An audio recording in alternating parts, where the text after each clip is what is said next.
to the game. Made some really, really weird plays. I gotta say, like three turnovers, I think, in the last 3 minutes of the game or 4 minutes of the game, I would be concerned. And also, if you guys are new to the channel, subscribe. We are trying to hit 50. We're trying to hit 59.1k as soon as possible. Also, lads, if you're on the live stream, if we get to 500 likes, and if we could do that in the video, that would be insane. Caitlin Clark was one assist. I'm just going to tweet this out. I was like, Caitlin Clark was one assist off tying Caitlin Clark. Caitlin Clark was one assist. It was not a pretty game. Not even close. But the Indiana came out on the other side with a win.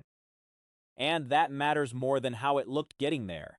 This was the first time all season the Fever clawed back to win a tight contest.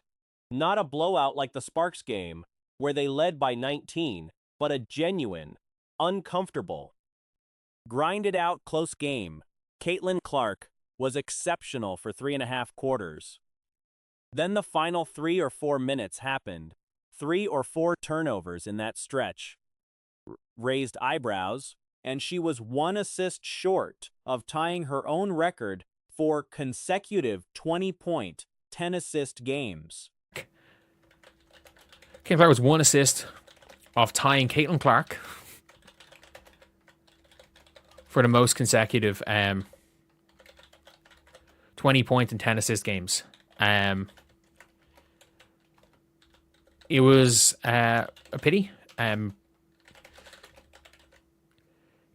Like you would have thought that she might have got it today. Especially going into the fourth quarter where she needed a couple of assists, and the last couple of minutes where she just needed one. Going into the fourth quarter, needing just one more dime, it simply did not come. She finished 7 of 15 from the field, 4 of 5 from the line, and missed her first free throw of the season. 4 of 9 from 3, 22 points on 15 shots.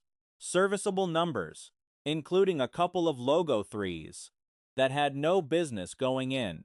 Final grade on her performance sits around an 8.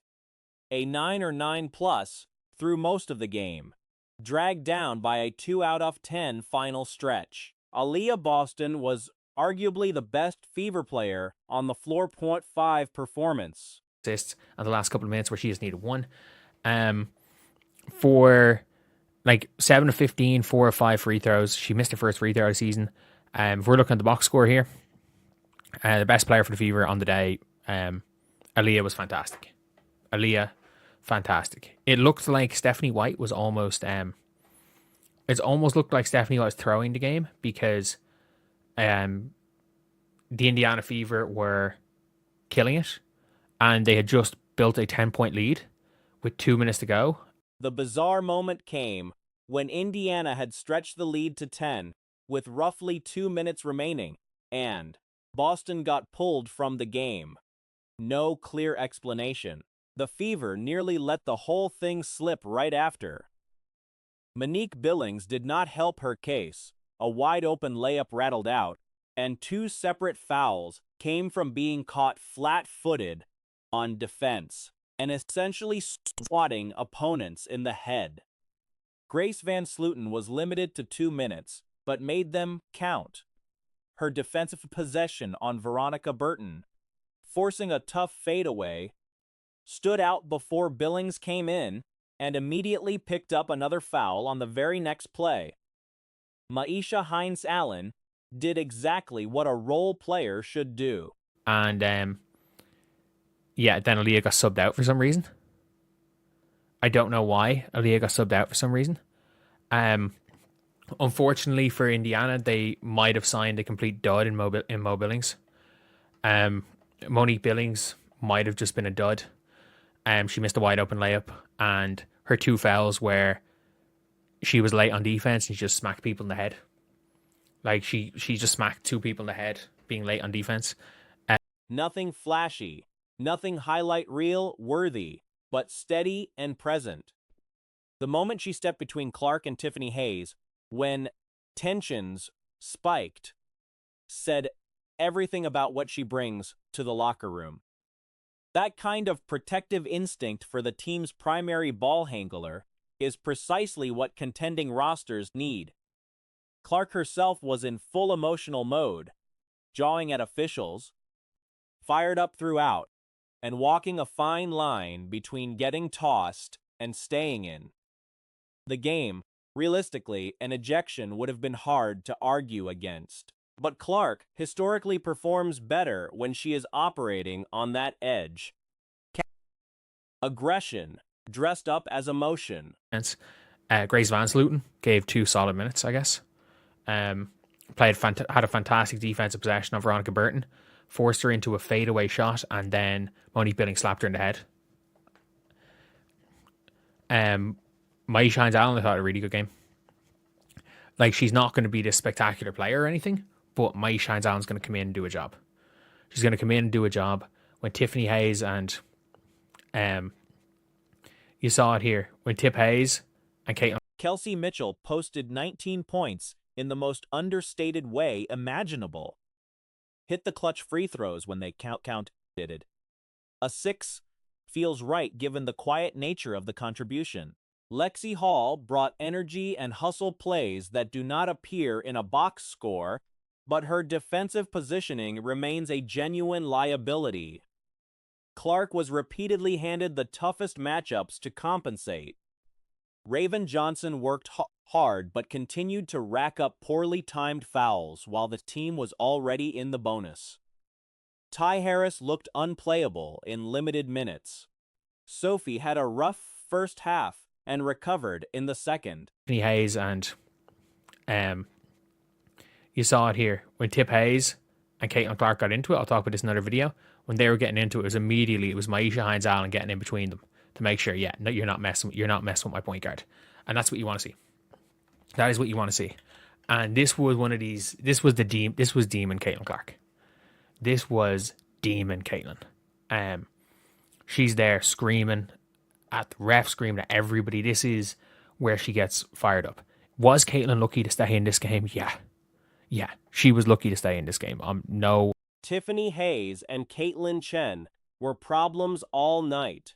Chen in particular was nearly unstoppable, working isolation possessions against whoever was in front of her and converting regardless. The Valkyries made the game as ugly as possible on purpose. They knew an open, free-flowing contest would favor Indiana. So they hacked, they fouled, they slowed everything down, and the Fever still put up 90 points. Golden State was surrendering 74 points per game coming in. Yeah, she was lucky to stay in this game. No, we're not pretending that Caitlin Clark was not pretty lucky to stay in this game. If she got tossed, I'm going to be real, I don't think we could really complain that much if she got tossed. She absolutely was on the line of being tossed in a lot of this game, but Caitlin plays better when she's on the edge. It's a fact. 90 against that defense is genuinely impressive. Kylie Charles was also given too much room to operate. Indiana simply did not commit to guarding her, and she punished them for it. Derica Hamby's absence from Indiana's side was significant. Whether it signals a trade, a cut, or something else entirely is unclear, but her sitting out shaped the rotation noticeably. The broader takeaway is this.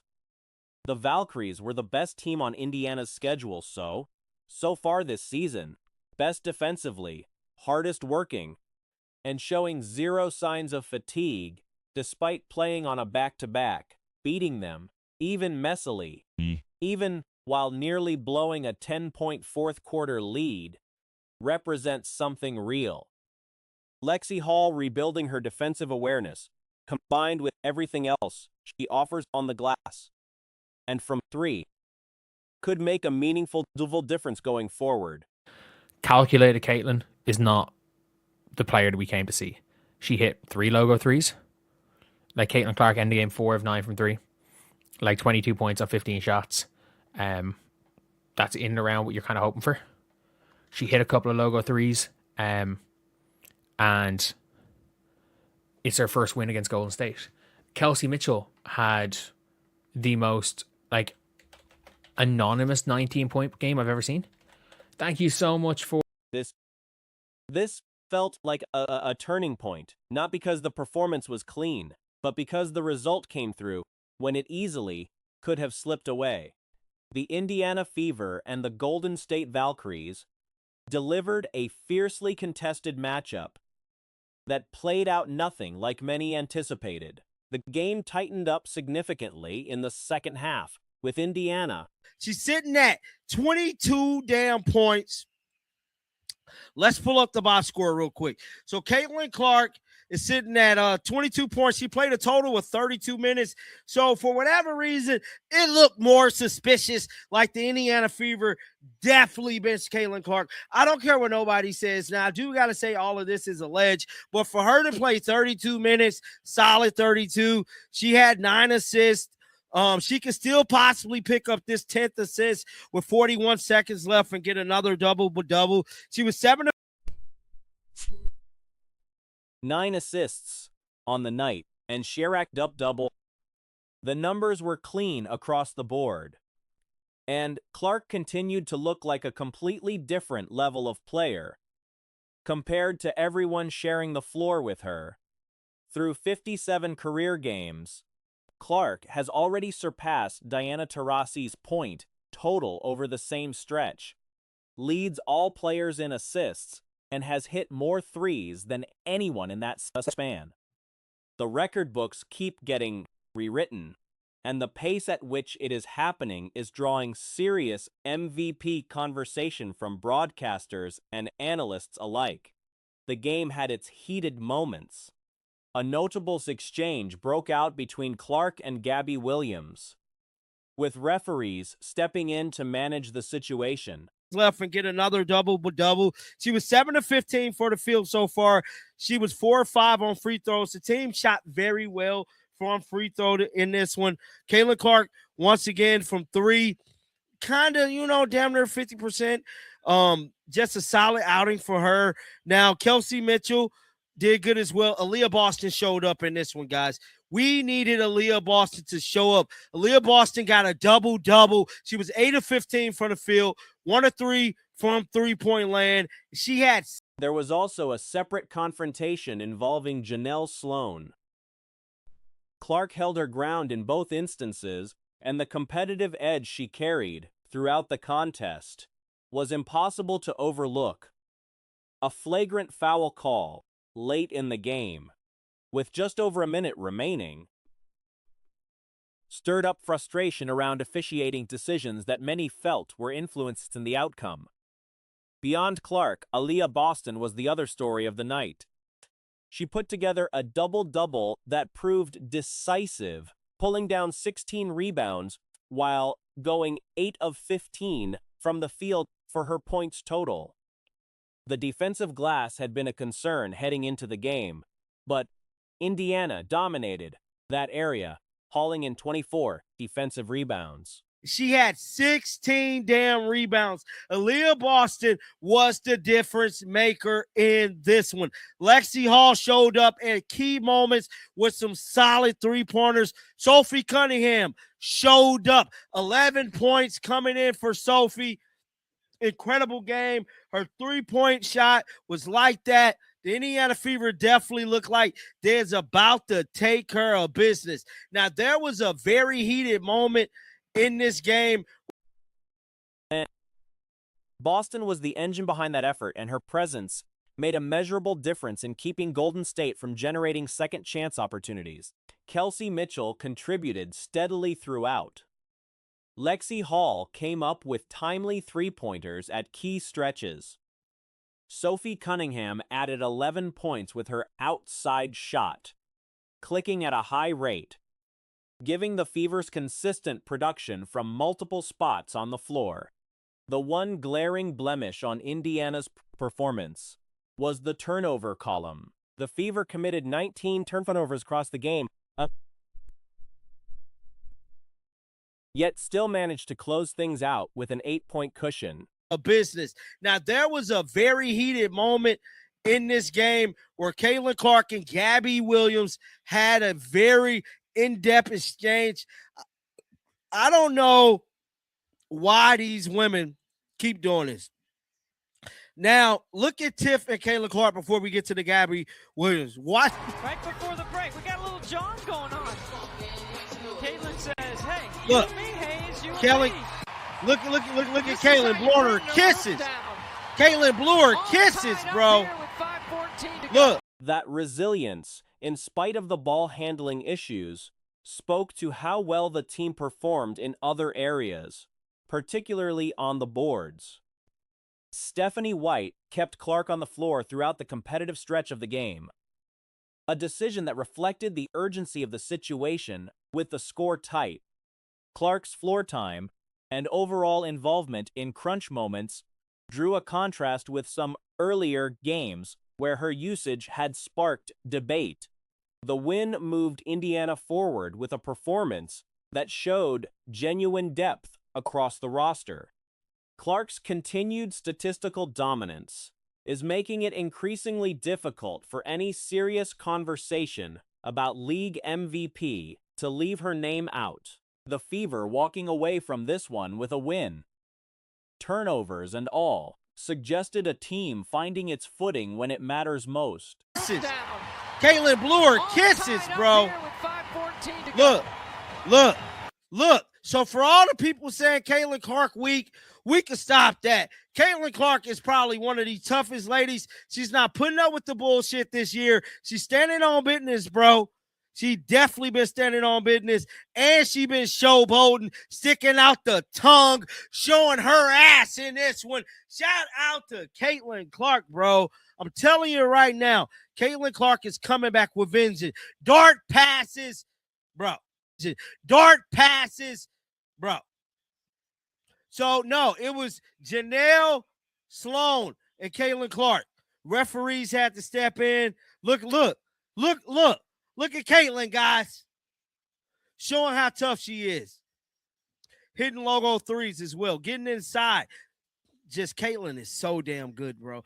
I think, man, it's just crazy how so much better Caitlin Clark is compared to everybody else.